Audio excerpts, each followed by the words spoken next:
Hello, hello, hello. Welcome back to a Fresh Story podcast and one of our favorite segments, which is talking to authors about the things they wrote.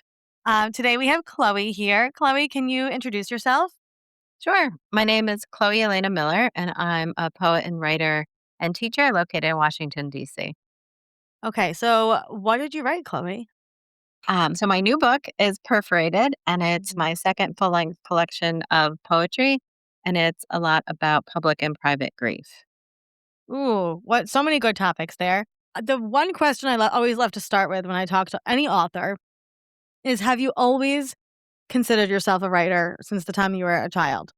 Yeah, I've always been writing since I was really little, and it started as diary entries, and then it started to shrink down into poems. And then finally, I got some courage and oomph to share them and submit them for publication. That's awesome. So tell us about this particular journal of poems that you have put together.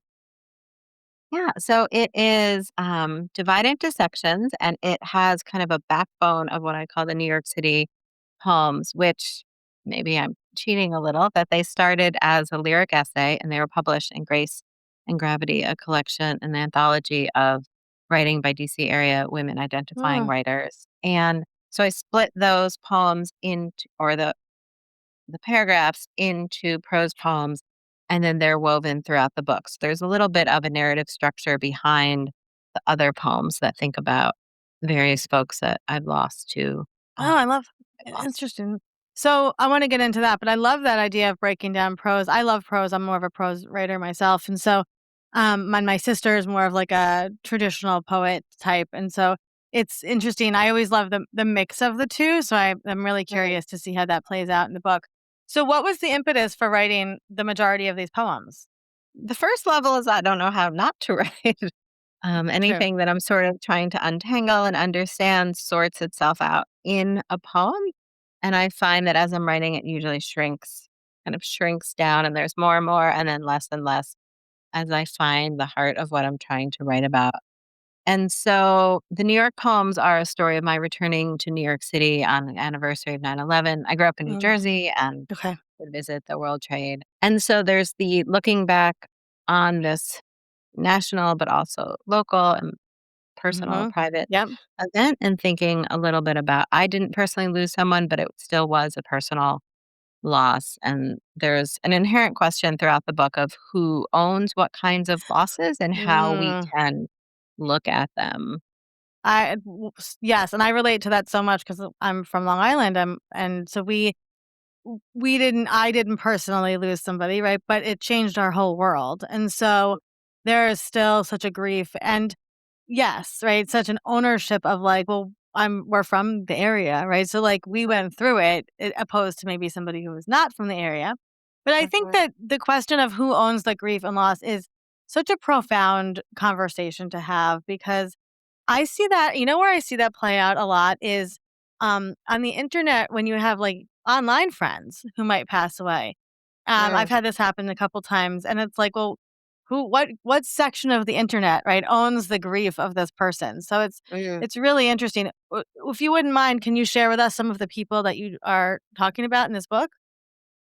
Yeah. So the first, I think of it as the first loss or grief was my friend Elizabeth Colton Bonner, and I have a dedication to her in the beginning, and she passed when we were 12, and Oh. so I titled this Automatic, and it was about how in elementary school, during breaks and recess, we would just say automatic and we would go towards this big tree that was on the playground and we would sit on the hill and sit and chat. And so I kind of think of the book as collecting my automatics and thinking of those people who were mine. Mm. And my great aunt passed when she was almost 103. So we hear her voice Wow. a little bit Okay. in the poems, and it's hard to write without her voice. Yeah, I understand that. So if somebody is listening to this and they're like, "Oh, I would love to, take my poetry and make a collection of that." What is that process like? I think it's reading, but a really important job of all writers is to read widely and have a lot of variety of subjects, styles, time periods, countries, read work in translation, think about what speaks to you. You're not going to like everything. I think it's really important to remember, even if something's a bestseller and all your friends love it, Yep. it's okay to have preferences. And you're creating something new. So you don't need to sound like other Mhm. people and just keep writing, keep trying at different angles, try different things.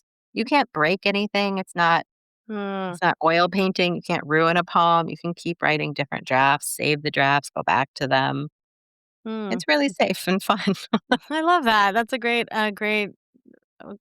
comparison in a way. Like, you really can't, ruin it because you just keep going. I love that. So, do you have favorite poems and poetry by certain people? Oh, I love so many poems. I think of Jane Hirschfield a lot. She's really my favorite poet. And she has a poem called Da Capo, which means from the beginning.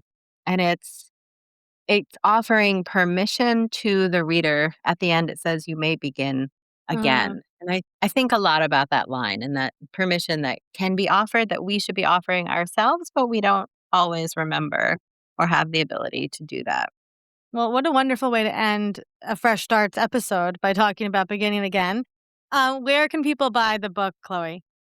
Anywhere directly from the publisher, Lily Poetry Review Books, from your favorite independent bookstore, and also All main the other commercially places. free. All the other places. Chloe, I'm excited to read it. I feel like there is such a need for poems about grief because that is a way people process, right? A lot of that stuff. So I'm really, really excited to dig in and share this with people. And I appreciate you being here today. Thank you so much, Olivia. I appreciate it.